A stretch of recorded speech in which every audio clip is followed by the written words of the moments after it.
Good morning. Goedemorgen. And it was Monday, and then suddenly it's nearly Friday. So time flies. It looks like time flies these days. Let me just shift this camera a tiny bit like that. Yeah, what you talking about this morning? Today we're talking a little bit about making it easier for you when you land in New Zealand, We're creating a soft landing. creating a soft landing for Okay. yourself so that you don't stress so much, and then sorting your first All rental. right. That's normally the two things that a lot of people, how can I say, It's a big stress stress. about. It's a big Yes, stress. stress about. Mm. So point one, we're not talking about immigration this morning. We're talking about arriving here and making life a bit easier for yourself and but easier for those who come with you because that's normally Mm. we as let me say we myself as a man can probably just survive in a caravan for a period of time if need be, but if I've got a wife and two kids, after a week it's not going to be a holiday anymore. It's going to be Mm-mm. hell. There are people that actually come and live in a caravan for a while in a Yeah, caravan park. but Um, mostly of them are either not married or or they don't don't have have kids. kids. Yeah, Yeah, it's difficult when you have kids. so A very convenient way to do it is there are a lot of people that offers soft landing. mm. You just have to keep your eye on Facebook. We often advertise or allow those people to Yeah, advertise on their I pages. So see them quite often. So mm. what they do is they have like a room available, And the car or and stuff. yeah. So they don't charge you that much, arm and a leg. So you can come, they'll pick you up from the airport, you can stay with them for a few weeks and they will take you around, show you the ropes, kind of take you Yeah. where you have to get your license and all of that, show you the ropes a And little bit. and one of these things that I like about these guys that does this, guys and girls that does this, is that it makes life just a bit easier for people. Just that Mm, tiny speck of yeah, we have been here for a few years. Let us take your hand and guide you through this path. mm, So yeah, because they know how hard it is. And the thing is, you don't know everything. You don't know exactly what you need to do, and they know all of this. mm, And it's just nice to have a friendly face, maybe an Afrikaans speaking person.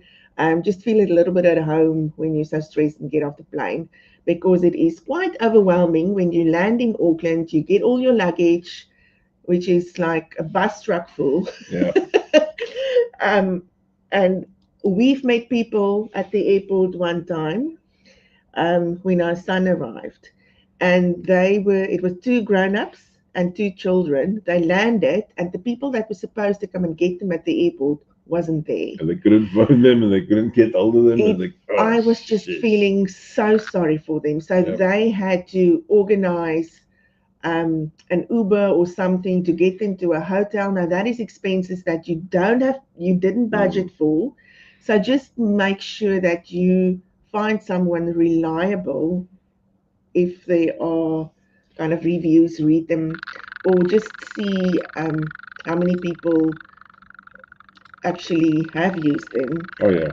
The big thing about these, how can I say, these soft landings then at the end of the day is the biggest thing that they do is they create a sense of home for you Mm, without the cold feeling of a hotel. yes.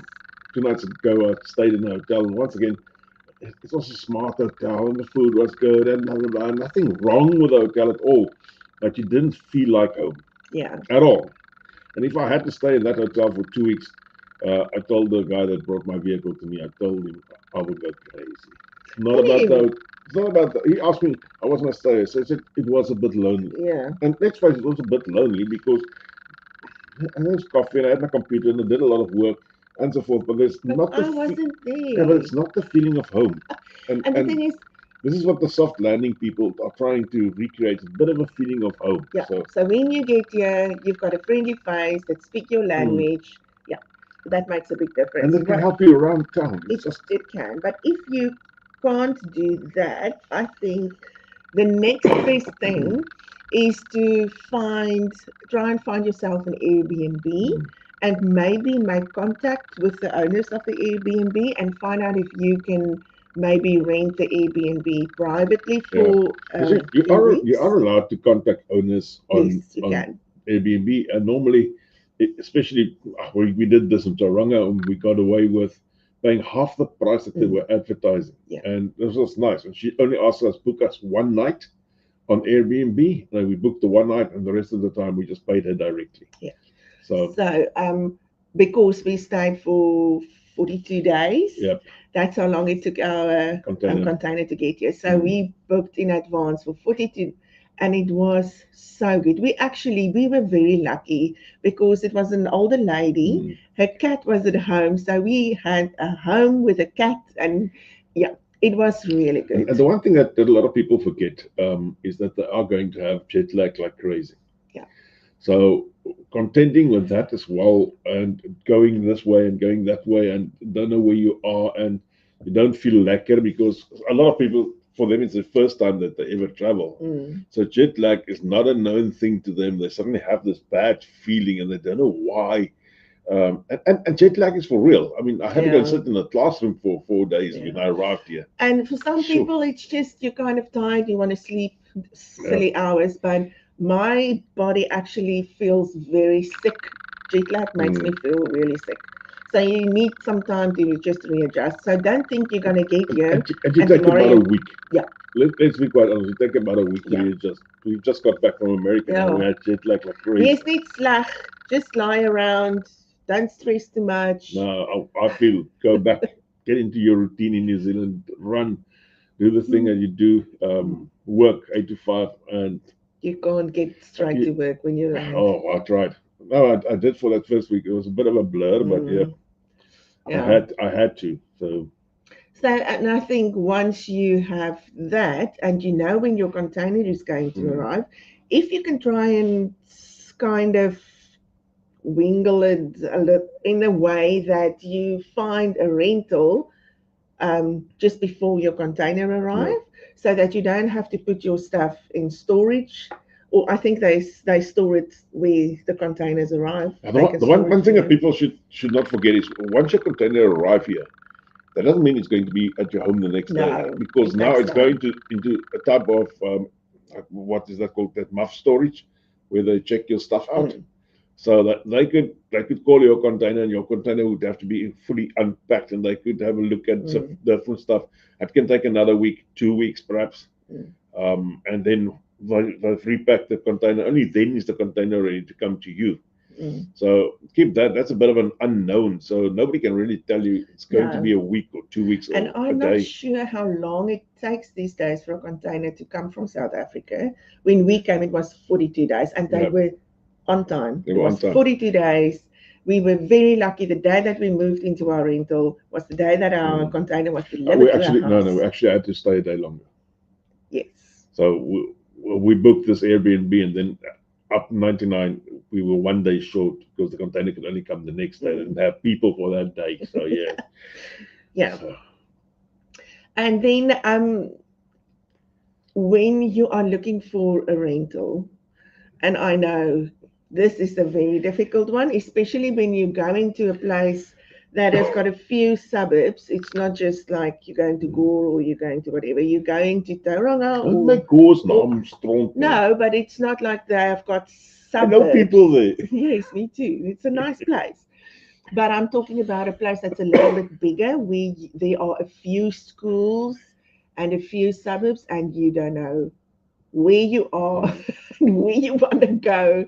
It is really difficult. What you do then? And I'm quite honest. I've used this in the past, and I've used this for clients of mine. I've used this for friends. I've used this for my kids now. Speak to somebody who lives there. That's Mm, probably the best barometer to see what is happening in that area and where to go, what to mm, do, and what to avoid. There is certain areas in every area to avoid. And once you speak to a local, if I'm going to call it a local mm. person, and if you don't know a local, they get hold of me. I know probably a local in every town. So it will be easy for me to set you up with somebody who can just give you the right information. Yeah, and if you're going to a big place like Auckland or maybe even Tauranga, um, think of What is yeah, the trick where are is you going to work, yeah. and do you have children? So you need to find if you've got children and you found out from locals what the best Mm. school is for your kids, then you have to get a house in that area because otherwise you're not going to be zoned for that school. So that's very important. If you don't care about what school your kids go to, then take in consideration where your job is going to be so that you live close to that, so that you don't have to drive all the way from the North Shore to the south of Auckland. um, Some guys do. they Okay. do. They Because they do. want to live in the North Shore, because I'm sorry about the North Shore now, it could be Gore as well. They want to live in that area for the kids, for the wife, for Yes. everything else, and they are willing to take the hour traffic per day, Yeah. that side, hour Yeah. traffic back. Some people do that, but if you don't like traffic, you don't want to be stuck in traffic like Tauranga, Hamilton, Auckland, not Gore, except if 3 minutes. Okay, then you're probably out of Gore totally. You told me not to talk about Guna. Oh well, we are hampering on Gore this morning. Gore. Yeah, so there's a lot of things that you have to take in consideration when you are trying to get yourself a rental. Mm. And then I know it is sometimes difficult to find a rental. Most people look on Trade Me. You just type in trade, say house rentals in Tauranga, and you come up with Trade Me, and you can put in the suburb that you want to live, and it will throw out all the houses that's available for The one rental. problem there is point one, you can't really rent from South Africa. They won't allow this anymore. They want you to see physically the house, Yeah, or you got to send a representative. yeah, you can send a Mm. representative, but that's also, the person that's going to look for you. Maybe they don't have the same kind of idea of, Values. Yeah. yeah. So The other it makes problem it is difficult. if you are bringing over a container full of furniture, you probably would know what you have. And it's important that you walk through the house and see where your furniture are going to go, or is it Mm, going to the garage, because you've got no space in the house for that. mm, Especially people with double door fridges. Most of the rentals don't allow a double door fridge mm. because they don't have the space in the Yeah. kitchen and so forth. So What we can say is you don't need to bring a dishwasher. Um, yeah, every house has a dishwasher. 99% of the houses have got dishwashers. It's only the very older houses that maybe don't have them. And I mean, Um, I bought my own dishwasher. yeah, so they all do have that. They all have curtains, so you don't have to pack your curtains. I packed all my curtains and it was for nothing. Yeah. You don't need to bring any curtains unless you really want to use your own curtains, then just put up the old ones when you move out of the house. And if you have a look, this is now for people that are coming new, they don't know what the houses Mhm. look like. Most of the houses in New Zealand, the living area and the kitchen are kind of combined, and it is separated by a kitchen island. Mm. So there's not a lot of space for huge furniture, No. although we really didn't have a problem securing a rental. Any of the rentals that Mm. we had, we could But fit we, our we, furniture in. we actually had a problem with getting the right rental because we were at the space where our first rental was the furthest rental probably in town. So we had to travel a long way just to get to the center of town. That was at least a 25-minute drive from the first rental. Yeah, which doesn't sound like much if you say it now. It doesn't sound like much, but if you drive it 2 or 3 times a day, Yeah, it becomes a lot. if you've got a job like Jan where have to go and see Yeah. clients 2 or 3 times a day, If you drive in it is and you far. work and then this afternoon you drive Yeah, out, then it's 25 minutes fine. probably Then it's ain't fine. that bad. But Mm. still, I had to go into town, see it line, get back home, work a bit, get back into town, see it line. Yeah. Eventually just drove me crazy. So, and then the second rental we actually had, we we didn't have enough houses to look at at that No, specific stage. So, they so weren't we a had to lot. take a house, and I'm going to say this in the ugly way, in the suburb that we didn't feel comfortable in, and we ended up buying in that suburb. We are now living in that suburb because you got this preset motion of those suburbs aren't that good and this, And eventually, once we lived there for about a year, we saw it wasn't a bad suburb. Now we And loved it. yeah, Yeah. So now we're stuck here. Bought a house. so Yeah. yeah, yeah. um, if we can give you some tips on securing a rental, if you come from South Africa and you rented a house, get a referral from the people that you rented from on paper and bring that with you. When you owned your own home, it is kind of, I don't know why, but it's more difficult then for Yeah. some Because you got no stupid rental reason. referral. No. So what I would say you should do is, in the house that you're currently living in South Africa, take a few photos to show them that you care for your home, that it's clean, that it's tidy. Um, just get as much. It's kind of when you apply for residence, you've got the whole profile. So make yourself a rental profile. And ask your neighbors for letters, referral letters. Let them state Jan was a good guy, he didn't make noise. Yeah. Let them lie, man. I know you South He Africans mowed the drink lawn. and Yeah. make a lot of noise. Stuff. But yeah, let your neighbors say you were a good guy, you looked after your house is always neat and so forth.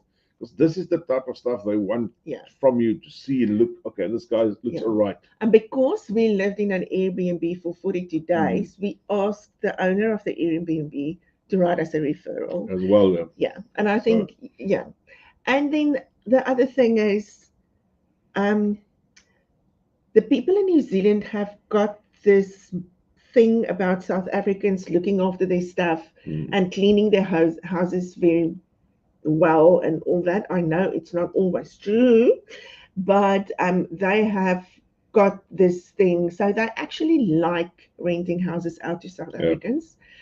I know there's a few people that it's probably changing that idea, but it's only a few people. Yes. So, but overall, they'll give advantage to a South African couple. Because we. So don't be afraid to say you're from South Africa. No, you can say you're from South Africa. Don't say the Springboks are the best. No, don't take it further. Just say you're from South Africa and you are now going to shout for the All Blacks. Although they probably find that out when they speak to you, they can hear the accent. And then they'll ask you, how long have you been here? If you have pets and you want to bring your pets with you, that makes it a little bit harder. I know the law has now changed that they can't say no. Yeah, you're not allowed to say no to somebody with pets these days. But they could just put your application at the bottom. Yeah. So it is a little bit more difficult when you've got pets. And I would suggest be open with that. Tell the rental agent, tell them we've got this 30-ton bull that's coming with us. It slobbers all over. Or be what people do, they do a CV for the pet to say what type of pet it is and I was just going to say how good the pet is and where the pet stays and so forth. So that they don't think you're bringing this massive dog. What I have found a few times when people looking for a rental put us up as referrals, the people that phone us, the rental agencies that will phone us will ask, do they have pets? And if we say yes, they'll ask, did you ever visit them at home? You'd say yes, and they'll ask you if you could smell that there was a dog in the house and was there hair lying around and stuff like that. So that's why I say get yourself a very good referral and look after your pets, then you won't have to worry about it. And the one thing that I found strange, I still find it strange, is they come and do inspections and they just give you a date. They say, in 2 weeks' time, we'll do an inspection, and they give a time roughly about 10 o'clock in the morning. If you're there or not, they enter your house, they go through everything, take photos of everything. I still find that odd. It's a little bit intimidating. I don't like it. I didn't like that. But so I always made sure I was there while they came and so forth. And if they've got questions, just to answer that at that specific stage.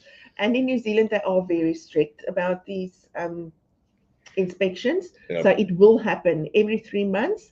And they give you a list of everything that has to be done. Like your windows have to be clean, your grass has to be mowed. Your oven has to be very clean. They're very strict about ovens. But I also got to put something out there now. When we left our first a rental. I had to pay $50 to clean the oven Mm. because the oven was dirty when we moved in, and we could never get that It's specific like stuff off. stains, so you Yeah. can't get that stains out. And although I took pictures of it and sent it to the rental agent, I they just they didn't get it. changed the rental agent, sold her thing, and so forth. So it's a long Mm. story. I just paid the money, so let it be. Mm.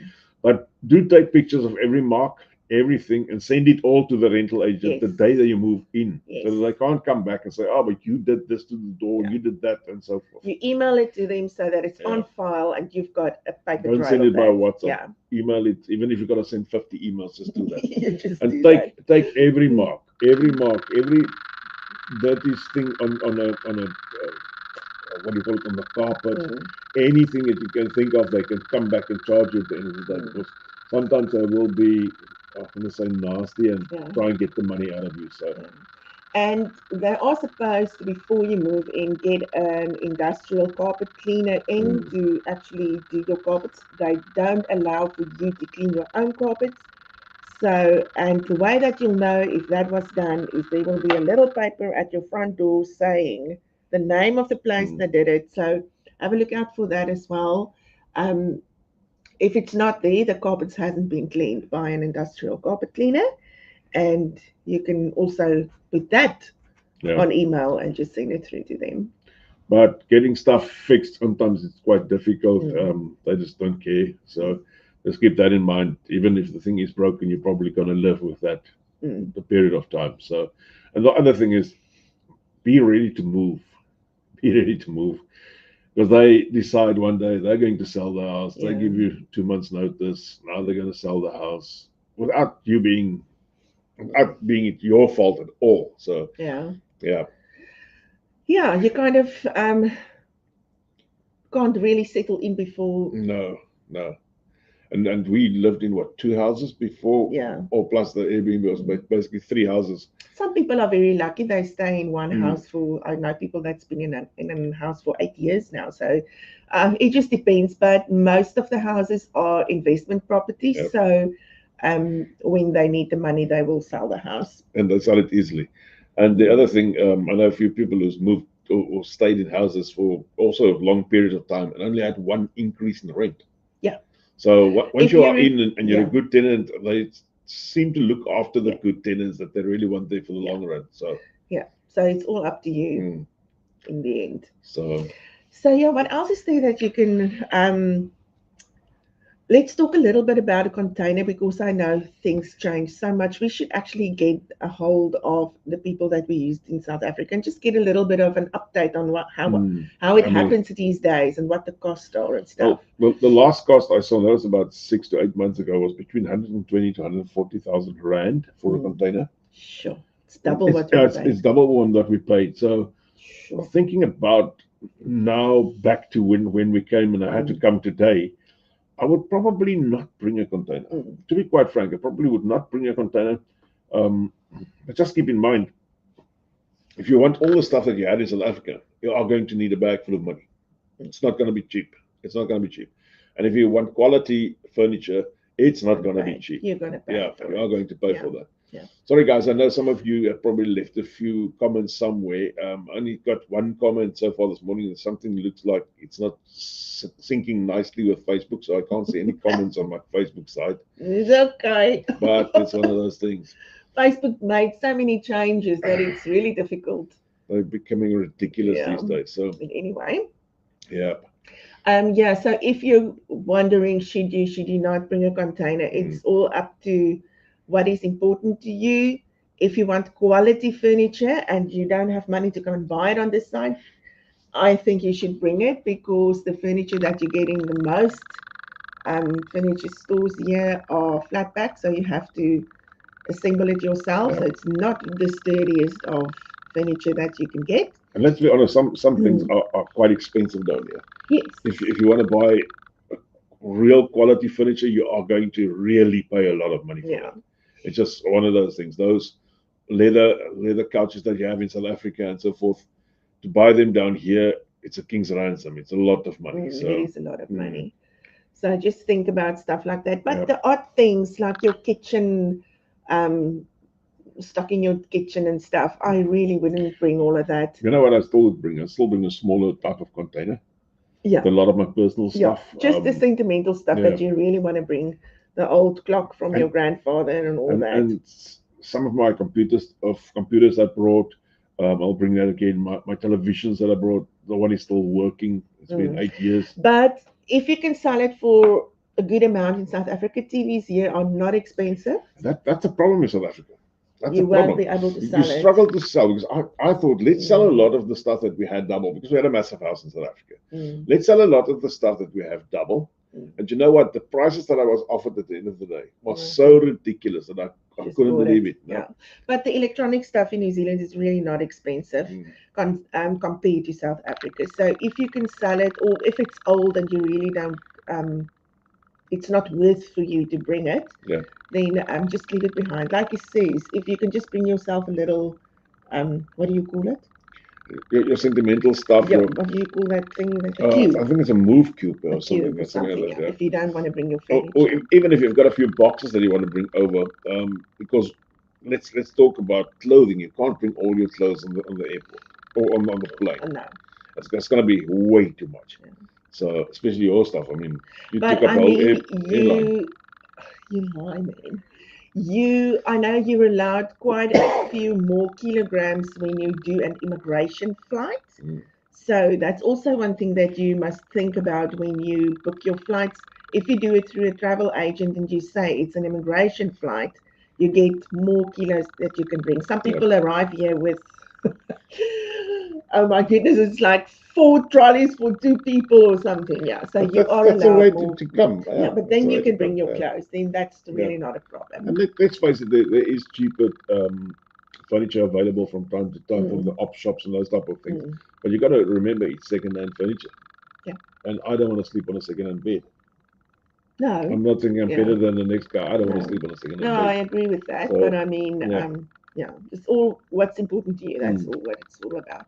So somebody just saying clothing will have to donate most. Yep, Priscilla, unfortunately that is like that. You have to donate a lot of your stuff. We gave stuff away like crazy. But if you're coming to the North Island, please don't go to all this what's the places that sells the snow clothes and all that. It's really not that cold here, so don't make the mistake that we did. Except if you go to the snow. Even then, it's not that cold. Because when we came to visit for Aluxi's side, I brought thermal underwear and those type of stuff. I've never used it. Never. I've actually used it. Oh well, I've actually used it. We were on that safari one night in South Africa. And then I used it. So. If you're going to the South Island, different story.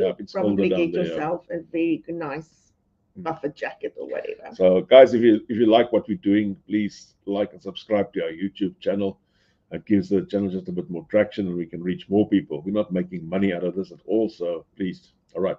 And if you need any insurance, that's where I make my money. Call me. So the last thing, let's wrap it up quick. I would suggest trying to get a soft landing, or at least to move into an Airbnb until you find your feet and know where you are. You could sit poring over maps for hours and hours and still don't know what the lay of the land is at the end of the day. You'll only learn that once you have arrived in that town or city or wherever you are. And driving around, and you probably might not even like the area that you thought was a great area, because that happened to us. I didn't like the area at the end of the day which I thought I would love to live in. So I still don't like it, by the way. I won't say where it is, but anyway, let's keep that. It's not what I think it is. No, I'll tell you later. Okay. I'll tell you later. So you might probably not even like the town where you are. So, but the best thing would always be get a soft landing. Once you get your rental, get it as near as possible to the kids' school if you've got kids, or to as near as possible to your work. But don't be, how can I say it nicely? Don't be blinded by the fact that if you work in the city, you want the area in the city. It's very, very expensive. You can probably just move outside of the city and get something way cheaper down there. Because one of your biggest expenses in New Zealand is going to be your rental. Yeah. All right. That's us. Anything else? Okay. No, that's it. Okay. Let's say goodbye. Have a good day. See you next week. Same time, same place. Bye.